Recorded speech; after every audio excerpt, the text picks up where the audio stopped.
قرآن مجید اللہ رب العزت کی عطا کردہ کتاب ہے اور یہ ایک معجزہ کتاب ہے۔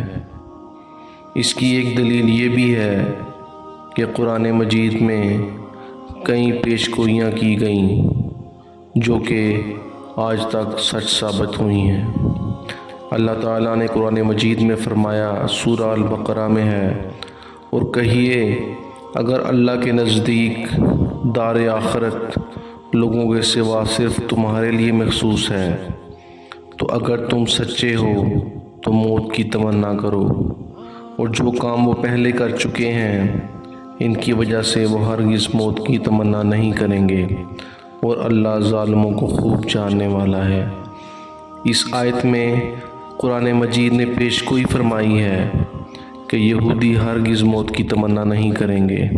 یہودی قرآن کے منکر اور مخالف تھے، ان کو چاہیے تھا کہ وہ اسلام اور قرآن کی تکذیب کے لیے موت کی تمنا کرتے، لیکن وہ موت کی تمنا نہ کر سکے اور قرآن مجید کا صدق ظاہر ہو گیا۔ اسی طرح سورہ البقرہ میں اللہ تعالیٰ نے فرمایا، اور یہ جاہل لوگ کہیں گے کہ مسلمان جس قبلہ پر پہلے تھے اس سے ان کو کس نے پھیر دیا۔ اس آیت میں بھی قرآن مجید نے یہودیوں کے متعلق یہ پیش گوئی کی ہے کہ وہ ضرور تحویل قبلہ پر اعتراض کریں گے۔ یہودی جو قرآن کے منکر اور مخالف تھے، ان کو چاہیے تھا کہ وہ اس پر کوئی اعتراض نہ کرتے اور کہتے کہ دیکھو قرآن جھوٹا ہے۔ قرآن نے کہا تھا یہ تحویل قبلہ پر اعتراض کریں گے، اور ہم نے کوئی اعتراض نہیں کیا، لیکن وہی ہوا جس کی قرآن نے پیش گوئی کی تھی۔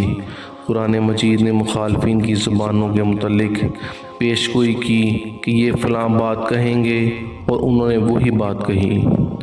اللہ تعالیٰ نے قرآن مجید میں سورہ المائدہ میں فرمایا، اور وہ آپ کو کیسے منصف بنائیں گے حالانکہ ان کے پاس تورات ہے جس میں اللہ کا حکم موجود ہے۔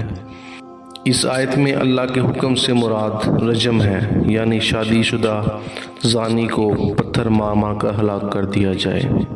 قرآن مجید نے یہ دعویٰ کیا کہ تورات میں یہ حکم موجود ہے۔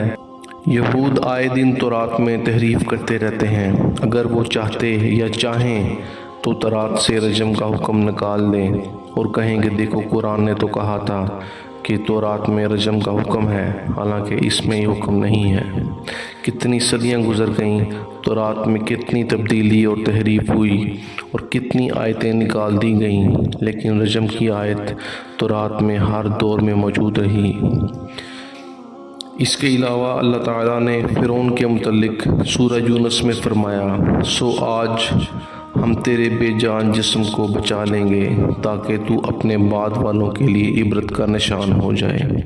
جب فرعون سمندر میں غرق ہو گیا تو چاہیے تھا کہ فطرت کے عادی نظام کے مطابق سمندر کی موجیں اسے دور کہیں بہا کر لے جاتیں، اور سمندر کا کھارا پانی اس کے گوشت اور پوست کو گلا دیتا اور سمندری جانور اس کو کھا لیتے، لیکن اللہ تعالیٰ نے اس کے جسم کو باقی رکھا تاکہ دنیا دیکھ لے کہ خدائی کے دعوے دار کا کیا انجام ہوتا ہے۔ سو سمندری موجوں نے اس کے بے جان جسم کو ایک ٹیلے پر پھینک دیا۔ یہ جگہ آج بھی جبل فرعون کے نام سے مشہور ہے۔